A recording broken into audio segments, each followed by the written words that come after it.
પ્રમાણ પડતર પદ્ધતિ 1 માલ સામાનના વિચલનો એકાઉન્ટ 10 વીએનએસજીઓમાં અને એમકોમના. હવે અત્યારે જે આપણે દાખલો ગણીએ છીએ તે વીએનએસજીઓમાં 93માં 99માં 2008માં પૂછાઈ ગયો છે, ગુજરાત યુનિવર્સિટીમાં 90માં પૂછાયો છે અને સીએ ઇન્ટરની અંદર પણ 80માં પૂછાયો છે. એટલે બહુ અગત્યનો દાખલો છે. એક કંપની 2 પ્રકારના કાચા માલનું મિશ્રણ કરીને એક વસ્તુ તૈયાર કરે છે. વીએનએસજીની ટેક્સ્ટબુક માલમાં 12મા નંબર પર છે. પ્રમાણ પડતર પદ્ધતિનો ઉપયોગ કરે છે અને કાચા માલ અંગે નીચે મુજબના ધોરણો નક્કી કરવામાં આવ્યા છે. અ અને બ. પ્રક્રિયા દરમિયાન પ્રમાણ ઘટ 15% છે. એપ્રિલ 2011 દરમિયાન કંપનીએ 1700 કિલો તૈયાર માલનું ઉત્પાદન કર્યું. એપ્રિલ 2011 દરમિયાન સ્ટોક અને ખરીદીની સ્થિતિ નીચે મુજબ છે. સ્ટોક એપ્રિલ દરમિયાન કિલો અને ખરીદી. હવે આની અંદર ખાસ કરીને 2-3 વસ્તુ ધ્યાનમાં રાખવાની છે કે જ્યારે તમને શરૂઆતનો સ્ટોક ને છેવટનો સ્ટોક એવું બધું આપેલું હોય ત્યારે તમારે અહીંયા કિંમત ગણતી વખતે ફીફો પદ્ધતિનો ઉપયોગ કરવો પડે, જો કોઈ વાત ના કરેલી હોય તો. અને ફીફો પદ્ધતિનો ઉપયોગ કરીએ તો એની અંદર શરૂઆતના સ્ટોકની કિંમત કંઈ ના કહી હોય તો પ્રમાણ ભાવ જે હોય તે લેવો પડે. બરાબર છે? આ વાક્ય ધ્યાનમાં રાખજો. ફરીથી બોલી જાઉં છું. કંઈ જ ના કીધું હોય, સ્ટોક આપેલો હોય તો ફીફો પદ્ધતિનો ઉપયોગ કરવો, અને ફીફો પદ્ધતિમાં પણ કંઈ ના કહ્યું હોય તો શરૂઆતના સ્ટોકની કિંમત પ્રમાણ ભાવ લેવી. ક્લિયર?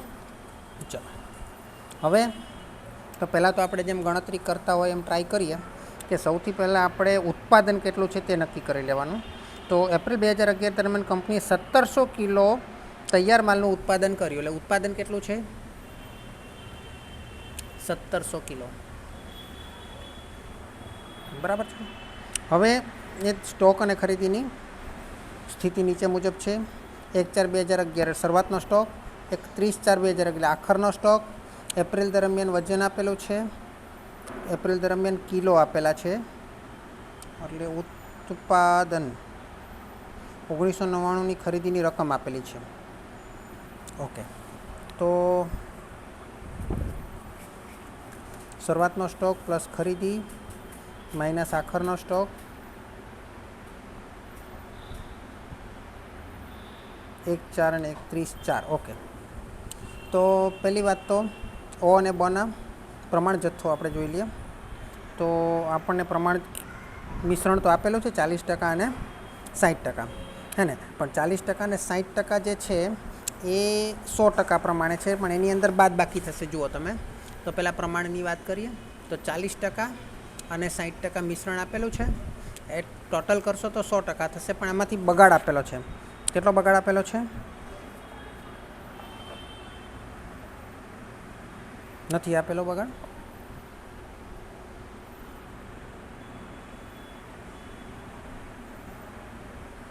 પ્રમાણ ઘટ કીધું છે ને 15%, એટલે 15% પ્રમાણ બગાડ છે. એટલે કેટલા થઈ જશે? 85% થઈ જશે. હવે આ 85%ની જગ્યાએ 1700 કિલોનું ઉત્પાદન થયું છે. 85%ની જગ્યાએ 1700 કિલોનું ઉત્પાદન થયું છે. એના પરથી સ્ટાન્ડર્ડ ક્વોન્ટિટી મળશે. જે ટેબલ છે ને, ટેબલની નીચેની પહેલી લાઈન લખેલી છે, એ પ્રક્રિયા દરમિયાન પ્રમાણ ઘટ 15% છે. બરાબર છે? અચ્છા, તો 1700 કિલો એ 85% છે. આપણે એના પરથી ઉપરનું મિશ્રણ નક્કી કરવાનું છે. તો પહેલાં મને જેમ આપણે કરીએ છીએ તેમ 1700 kg ભાગ્યા 85 ગુણ્યા 40.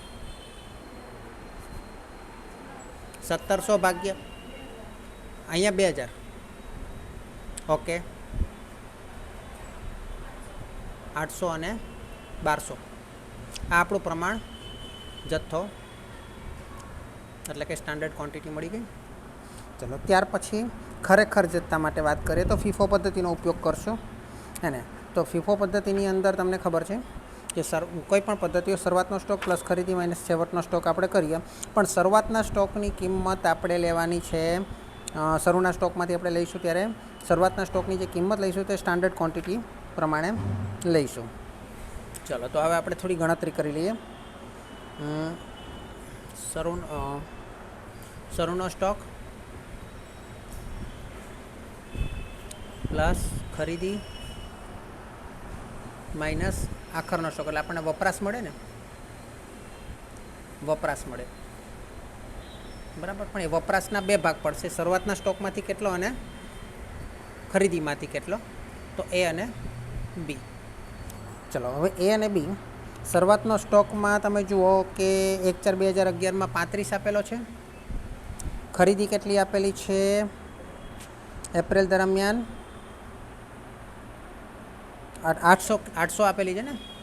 એ તો આખા વર્ષ દરમિયાન આપેલી છે. 1999 જે છે ને તે 800 એપ્રિલ દરમિયાન. પછી છેવટનો સ્ટોક કેટલો છે? 5. તો કેટલા થશે? 35 + 800 - 5.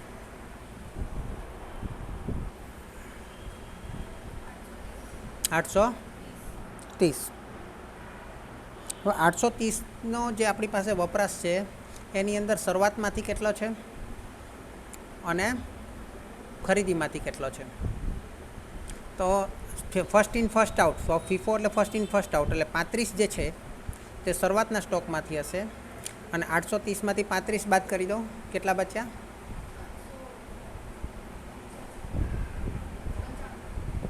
830માંથી 35 બાદ કરી દો, 795. એ આપણને ખરીદીમાંથી મળ્યા. એટલે આનો ભાવ અલગ નક્કી થશે, આનો ભાવ અલગ નક્કી થશે. ઓકે, સેમ વસ્તુ આપણે બ માટે લઈએ. તો એની અંદર આપણને આપેલું છે 40 પ્લસ ખરીદી કેટલી છે 1200 માઇનસ આખરનો સ્ટોક કેટલો છે 50. એટલે પહેલાં તો કેટલા આવશે? 1190. એમાંથી ફીફો પદ્ધતિ મુજબ ગણીએ તો 40 તો શરૂઆતના સ્ટોકમાંથી આવશે અને 1190માંથી 40 1150 એ ખરીદીનો ભાવ લઈશું આપણે. બરાબર છે. ચલો હવે શરૂઆતના સ્ટોકનો ભાવ કઈ લઈશું? શરૂઆતના સ્ટોકનો ભાવ કયો લઈશું? મેં તમને પહેલાં જ વાક્ય 2 વખત બોલ્યો.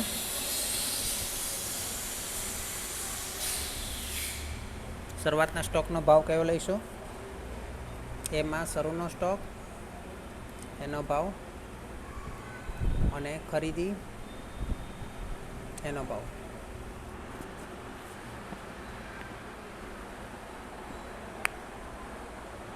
બોલો.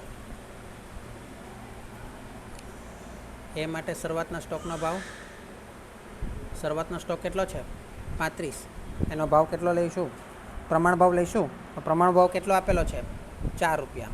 અને ખરીદી કેટલી છે 795. એનો ભાવ કયો લઈશું? એનો એકચ્યુઅલ લઈશું. જે હમણાં ખરીદ્યો છે તે એકચ્યુઅલ. એટલે કેટલો ભાવ આપેલો છે એકચ્યુઅલમાં? 5 રૂપિયા. 5 આપેલો છે ને.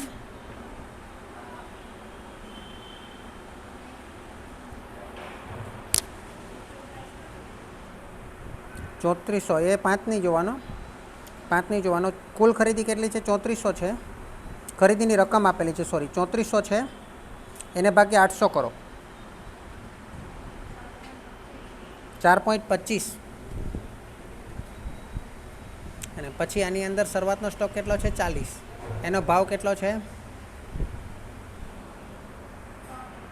3 રૂપિયા. ખરીદી કેટલી છે 1150. એનો ભાવ કયો લઈશો? 3000 ભાગ્યા 1200 કેટલા થાય છે? 2.5. બરાબર. આ રીતે તમારે અલગ અલગ ભાવ લેવા પડશે. ઠીક છે. ચલો હવે આપણે આપણું જે ગણતરીનું પત્રક બનાવીએ, ગણતરીનું ટેબલ બનાવીએ. ચલો ધ્યાન આપજો. Standard price, actual price, standard quantity, actual quantity. હવે આમાં થોડો હું ફેરફાર એટલા માટે કરું છું, actual price, actual quantity. Price જે છે ને તે આપણે 2 ભાગમાં વહેંચવી પડશે. એ માટે તો સ્ટાન્ડર્ડ ક્વોન્ટિટી કેટલી છે આપણે નક્કી કરીએ ઉપર. કેટલી? 800 અને 1200. 800 અને 1200. જ્યારે બીમાં એકચ્યુઅલ ક્વોન્ટિટીની વાત કરીએ તો આપણી પાસે છે તો ખરી 830 અને 1190, પણ અલગ અલગ ભાવ હોવાથી આપણે એને ભાગલા પાડીને લખશું. 35, 795, પછી 40 અને 1150. જ્યારે 35ની એકચ્યુઅલ પ્રાઇસ કેટલી લઈશું આપણે? 4 અને આની 4.25. જ્યારે આની એકચ્યુઅલ પ્રાઇસ કેટલી લઈશું આપણે? 3 અને પહેલાંની 2.5. અને આની તો આપણે નોર્મલ છે તે 4 અને 3 લઈશું જ. એટલે શરૂઆતના સ્ટોક માટે એકચ્યુઅલ પ્રાઇસ અને સ્ટાન્ડર્ડ પ્રાઇસ કોમન રહેશે. જ્યારે જે નવી ખરીદી કરી છે એના માટે એકચ્યુઅલ પ્રાઇસ અને સ્ટાન્ડર્ડ પ્રાઇસ અલગ રહેશે. કારણ કે આપણી પાસે જે શરૂઆતનો સ્ટાન્ડર્ડ પ્રાઇસ આપણે કેના પરથી નક્કી કરીએ? જે આપણે અગાઉ સ્ટોક ખરીદ્યો હતો એ પ્રમાણે જ નક્કી કરીએ ને કે આટલો જ ભાવ હશે. એ તો ભવિષ્યમાં ભાવ બદલાઈને વધે અથવા ઘટે. તો જે નવી ખરીદી કરીએ એમાં જ તમારો ભાવ વધે અથવા ઘટે. જે એમાં ભાવ વધ્યો છે, બીમાં ઘટ્યો છે, હે ને? પણ જે શરૂઆતનો સ્ટોક તો આપણે જૂના ભાવે જ ખરીદ્યો હશે, એટલે એ જ આપણે પ્રમાણ ભાવ નક્કી કરશું. ચાલો, હવે આપણે વિચલનો આના પરથી મળી જાય, પણ હવે તમારે સૂત્રની અંદર 2 વખત ગણતરી કરવી પડશે એકચ્યુઅલ પ્રાઇસ અને એકચ્યુઅલ ક્વોન્ટિટીના ગુણાકાર બાબતમાં. હા, તમારે જે પહેલું આવશે એકચ્યુઅલ ક્વોન્ટિટીમાં બંનેનો સરવાળો આવશે એ બી આપણે લખી દઈએ. કેટલો આવશે? કારણ કે પ્રાઇસ ભાવ વિચલનની અંદર જ તમારે આની જરૂર પડશે, હે ને? વપરાશ વિચલનમાં તો પછી સ્ટાન્ડર્ડ પ્રાઇસની જ જરૂર પડશે. એટલે ત્યારે તો તમારે ડાયરેક્ટ ટોટલ 830 એકમો લઈ લો, ને અહીંયા તમે ડાયરેક્ટ 1190 એકમો લઈ લો એટલે ચાલે. અને પછી એના પરથી રિવાઇઝ સ્ટાન્ડર્ડ ક્વોન્ટિટી તમે બનાવી શકો. ચલો, 1200 ને 800 2000. આનો ટોટલ કેટલો થાય છે? 1190 પ્લસ 830,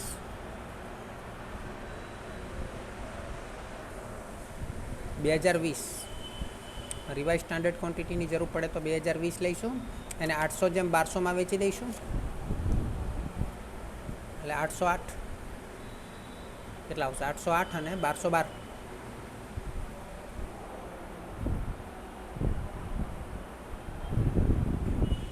2020 ગુણ્યા 8 ભાગ્યા 20.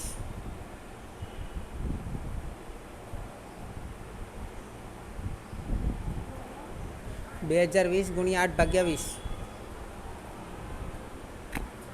અને 2020 ગુણ્યા 12 ભાગ્યા 20. એટલે આમાં સિમ્પલ છે. 2000 છે, આ 20 રિપીટ થાય છે, એટલે અહીંમાં 8 રિપીટ કરીએ અને 12 રિપીટ કરીએ. ચાલો,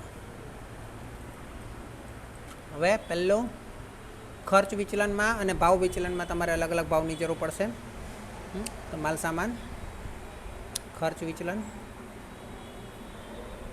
બરાબર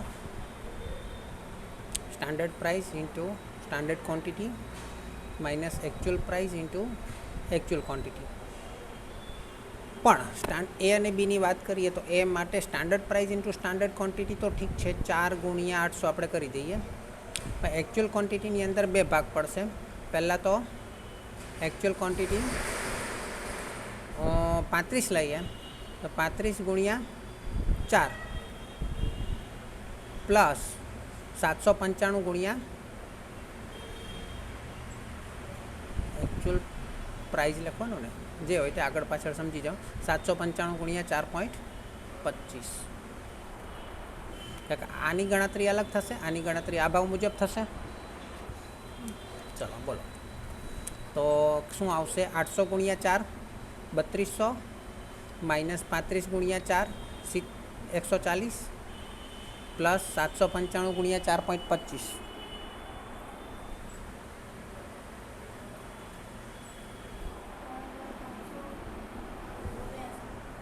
3379.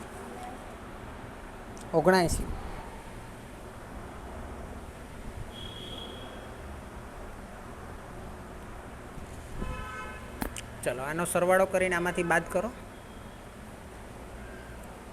3379 પ્લસ 140 માઇનસ 3200.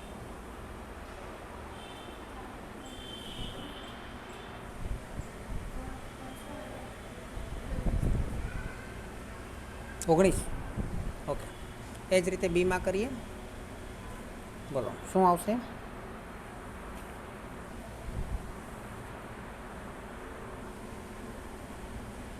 ત્રણ ગુણ્યા 1200 માઇનસ 40 ગુણ્યા 3 પ્લસ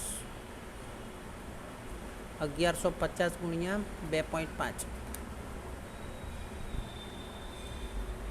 3600 माइनस 4 तारीख 12 120 प्लस 1150 गुणिया 2.5 2875 प्लस 120 माइनस 3600 4 तारीख 12 120 आया माइनस 3600 605 605 माइनस 319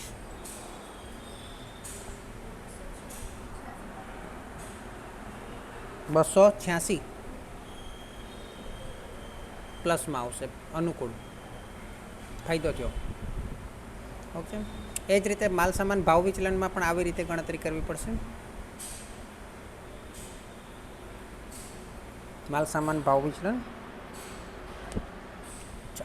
शुं छे सूत्र स्टैंडर्ड प्राइस तो standard price minus actual price करवानी छे अने स्टैंडर्ड क्वॉंटिटी करवानी छे बराबर है। पण हवे आ वस्तु भी 2 वखत थशे अने हवे 2 वखतनी अंदर तमे जोशो तो हूँ तमने कहूँ ने कि आ 35 एकमो छे ने 35 एना माटे तो बंनेनुं सेम थई जशे अने आपणे सॉरी अहींया एक्चुअल क्वॉंटिटी लेवानी ने अहींया एक्चुअल क्वॉंटिटी लेवानी अने आ 35 एकमो माटे तो स्टैंडर्ड प्राइस ने एक्चुअल प्राइस सेम थई जशे એટલે એનો જવાબ 0 આવશે विचलन। खाली 795 माटे ज तमारे शोधवुं पड़े। तमे आपणे ए माटे आखुं करीए अने बी माटे डायरेक्ट करशुं। तो ए माटे आपणे वात करीए तो पहला तो 35 नी क्वॉंटिटी माटे standard price 4 minus actual price 4 गुणिया 35 वत्ता प्लस 795 नी क्वॉंटिटी माटे standard price 4 minus actual price 4.25 गुणिया 795 એટલે પહેલું વિચલન તો 0 થઈ જાય 4 માઇનસ છે 0 ગુણ્યા 35 એટલે 0 પછી 4 માઇનસ 4.25 એટલે 0.25 ગુણ્યા 795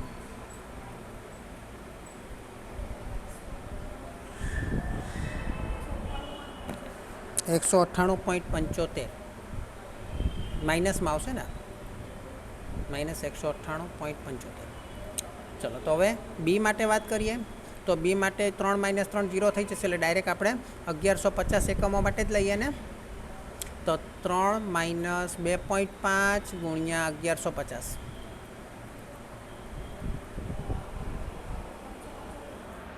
575 प्लस में चलो आ 198.75 અને 575 બંનેનો નેટ કરો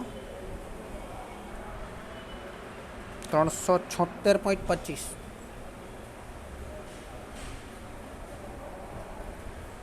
अनुकूल।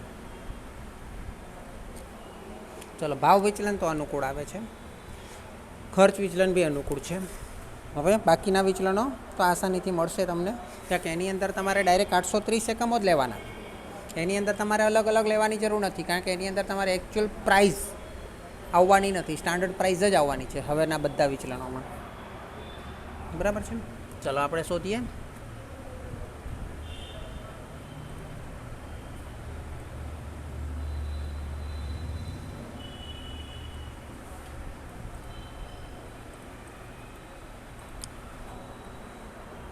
चलो माल सामान वपराश विचलन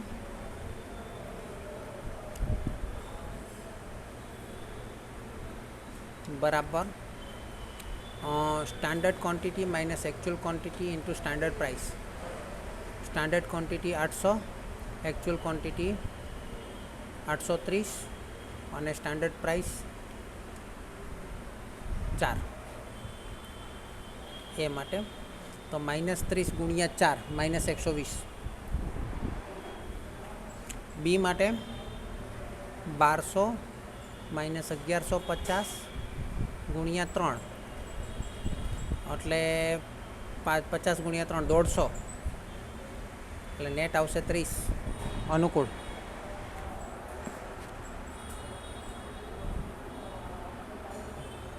अनुकूल सानुकूल છે લખો તે। माल सामान मिश्रण विचलन। चलो मिश्रण विचलन में केनु विचलन आवशे तो कि जो एक्चुअल प्राइस अने रिवाइज अरे सॉरी स्टैंडर्ड क्वॉंटिटी अने रिवाइज स्टैंडर्ड क्वॉंटिटी आ बंनेनुं प्रमाण तो सरखुं ज छे। એટલે એનું મિશ્રણ વિચલન નહીં મળે, એનું પેટા વપરાશ વિચલન મળે. તો રિવાઇઝ સ્ટાન્ડર્ડ ક્વોન્ટિટી અને એકચ્યુઅલ ક્વોન્ટિટીનો જથ્થો સરખો છે, તો જેનો જથ્થો સરખો છે તેનું મિશ્રણ વિચલન, અને જેનું મિશ્રણ સરખું છે એટલે કે પ્રમાણ સરખું છે તેનું પેટા વપરાશ વિચલન અથવા તો ઉપજ વિચલન. જેનો ટોટલ સરખો છે, બરાબર છે, ઉપજ સરખી છે, તેનું મિશ્રણ વિચલન મળે, અને જેનું મિશ્રણ સરખું છે એટલે કે પ્રમાણ સરખું છે તેનો ઉપજ વિચલન મળે. બરાબર છે. ચલો, તો આપણે શું કરશું? Revise standard quantity minus actual quantity ગુણ્યા સ્ટાન્ડર્ડ પ્રાઇસ. એ માટે 808 માઇનસ 830 ગુણ્યા 4. બી માટે 1212 માઇનસ 1190 ગુણ્યા 3. પહેલાંનો જવાબ શું આવ્યો?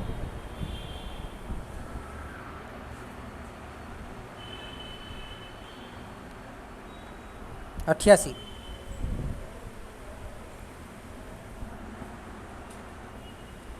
-66 માઇનસ 22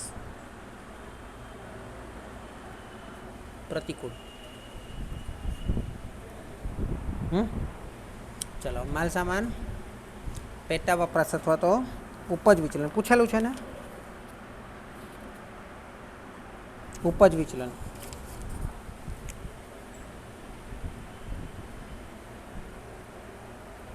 ઉપજ વિચલન.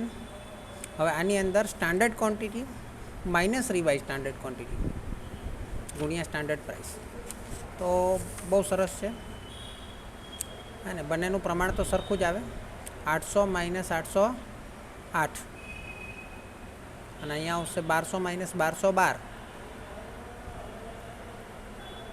સ્ટાન્ડર્ડ પ્રાઇસ 4 અને 3. માઇનસ 60 ગુણ્યા 4 માઇનસ 32, માઇનસ 12 ગુણ્યા 3 માઇનસ 36. નેટ કેટલું આવે છે? 68 પ્રતિકૂળ. 68 અને આગળનું માઇનસ 22, બંનેનો સરવાળો કરો. વપરાશ વિચલન મળવું જોઈએ ને.